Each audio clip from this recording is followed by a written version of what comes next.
तामुलपुर जिल्ला दुलाराय बर' फरायसा आफादा मिरु दुलाराय बर' फरायसा आफादनि जि मावथांखि गुन गोनां सोलोंथाइनि जांख्रिथाय बेखौ मावफुंनायनि थांखिजों लोगोसेनो तामुलपुर जिल्लानि सिङाव साफ्रोमबो फरायसानि गेजेराव गुन गोनां सोलोंथाइ लाबोनानै होफैनाय आरो जिल्लानि सिङावनो थानाय साफ्रोमबो फरायसानि गेजेराव बादायलायनायनि जि मोनसे थासारि लाबोना होफैनायनि जि थांखिजों तामुलपुर जिल्ला दुलाराय बर' फरायसा आफादा तामुलपुर जिल्लानि जि नैथि आनजाइसा रोंगौथि सायख' आनजादखौ थांनाय डिसेम्बर दाननि 1 खालाराव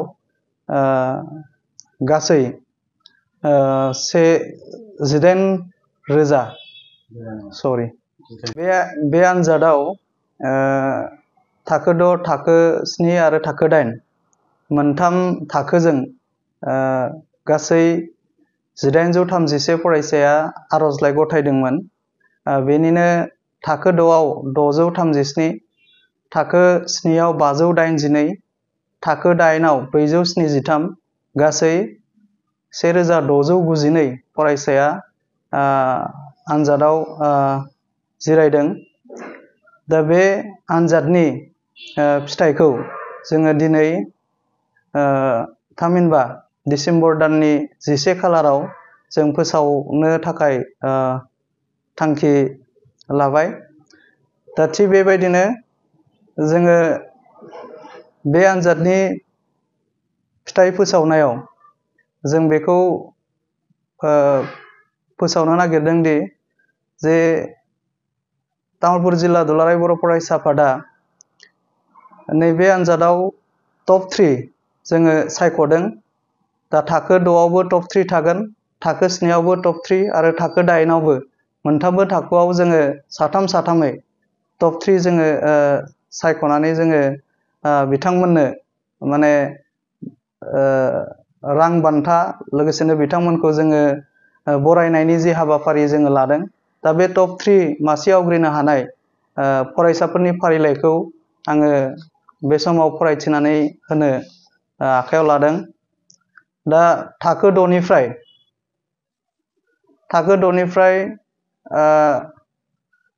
रल नं 453 फरायसानि मुं मिजिंसा बर' फरायसालि फुंबिलि सोलोंसालि दखरा दारकुसि। दा जोंनि गासै मार्कआ 150, बिनिनो इंलिसाव 18, मेथ्सआव 11, जेनेरेल साइन्सआव 24 आरो ससियेल साइन्सआव 26 आरो जिकेआव 25, गासै 114 जौखोन्दो 76 जौखोन्दो लानानै सेथि मासि आवग्रिनो हादों। नैथि मासिखौ आवग्रिदों रल नं 545 मुङा हायना रानि सरगियारि फरायसालि हिरिम्बा गेजेर फरायसालि तामुलपुर। बिथाङा गासै 105, 70 जौखोन्दो बिथाङा मोननो हादों। थामथि मासिखौ आवग्रिनो हादों रल नं 140 फरायसानि मुं लाइमोन बसुमतारी फरायसालि कातरबारि गोजौ फरायसालि दखरा नाग्रिजुलि। बिथाङाबो 103 गासै नम्बर मोननो हादों आरो 68.67 जौखोन्दो बिथाङा मोननो हादों। दा थाखो 7नि जे टप 3 मासि आवग्रिनो हानाय फरायसाफोरनि मुं फारिलाइखौ आङो बे समाव फरायथिनो आवगायदों। सेथि मासिखौ आवग्रिनो हादों दिजिता बर' इउएन एकाडेमि कुमारिकाटानिफ्राय। बिथाङा गासै 121 नाम्बार मोनदों, जौखोन्दो 80.67। नैथि मासिखौ आवग्रिनो हादों जामुनि बर' इउएन एकाडेमि कुमारिकाटानिफ्राय। बिथाङाबो 118 नाम्बार लानानै 78.67 जौखोन्दो बिथाङा मोनदों। थामथि मासिखौ आवग्रिनो हादों बजिता सरगियारि फुंबिलि सोलोंसालि दारकुसि दखरानिफ्राय। बिथाङा गासै 105 जौखोन्दो 70 जौखोन्दो बिथाङा मोनदों।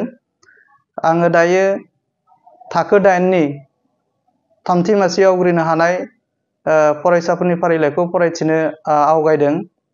दा गिबि सेथि मासिखौ आवग्रिदों दैदेन सना स्वर्गियारि, हिरिम्बा गेजेर फरायसालि तामुलपुरनिफ्राय। बिथाङा गासै 112 नाम्बार मोनदों, जौखोन्दो 74.67।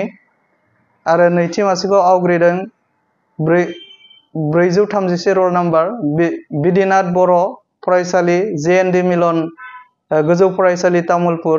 बिथाङा गासै 99, जौखोन्दो हिसाबै 66 मोननो हादों। थामथि मासिखौ आवग्रिदों मुकेश बर' BN एकाडेमि गान्धीबारि तामुलपुरनिफ्राय। गासै 98 नाम्बार बिथाङा मोननो हादों, जौखोन्दो 65.33। दा गासै मोनफ्रोमबो थाखोनिफ्राय साथाम जोङो टप 3 मासि आवग्रिनो हानाय फारिलाइखौ फरायथिनाय जाबाय। दा जाय बिथांमोना टप 3 मासि आवग्रिनो हाबाय, दा बिथांमोनखौ बाक्सा जिल्ला दुलाराय बिथांमोना टप 3 मासि आवग्रिनो हाबाय। दा साफ्रोमबो टप 3 मासि आवग्रिनो हानाय फरायसा बिथांमोनखौ तामुलपुर जिल्ला दुलाराय बर' फरायसा आफादा फैबाय थानाय तामुलपुर जिल्ला दुलाराय बर' फरायसा आफादनि नैथि बोसोरसालिया जथुमा बेयो डिसेम्बर दाननि 19, 20 आरो 21 खालाराव जानो थांगासिनो दङ। दा बेनिनो 20 खालार, बे खालाराव बिथांमोनखौ बरायनाय आरो मान बावनाय हाबाफारि जोङो लादों। दा बै दिनखालिनो बिथांमोनखौ जोङो मान बिलाइ लोगोसेनो बिथांमोननो रां बान्थाबो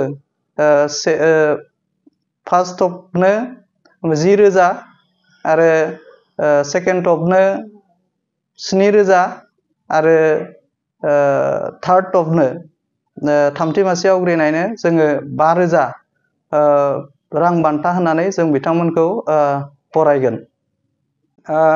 मोनसे फोसावबावनाय, जाय बिथांमोना नैबे आन्जादाव जिरायदोंमोन, साफ्रोमबो फरायसानि जि रिजाल्ट बा फिथाइ, बेखौ जोङो साफ्रोमनोबो जोङो फिथाइखौ जोङो फोसावगोन।